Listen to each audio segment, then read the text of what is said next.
ঠিক যতটা ভালো করে কষানো হবে খাবারটা খেতে কিন্তু ঠিক ততটা মজা হবে। তারপর আমি দিয়ে দেব 4টি কাঁচামরিচ। কাঁচামরিচ দেওয়ার কারণে কিন্তু তরকারির স্মেল ও টেস্টটা দ্বিগুণ বেড়ে যায়। আর আপনারা যদি স্পাইসি না খেতে পারেন তাহলে অ্যাভয়েড করতে পারেন। তারপর দিয়ে দেব জিরে গুঁড়ো, দিয়ে দেব মুরগির মাংস।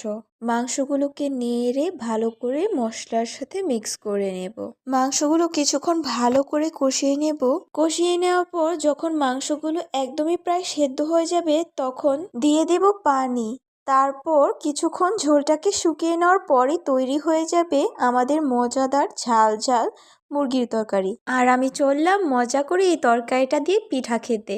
আর তোমরা বাসায় বসে বসে জিভে পানি না ঝরিয়ে বানিয়ে খাও। জোকিং গাইস, মজা করছিলাম, কেউ আবার সিরিয়াসলি নিও না।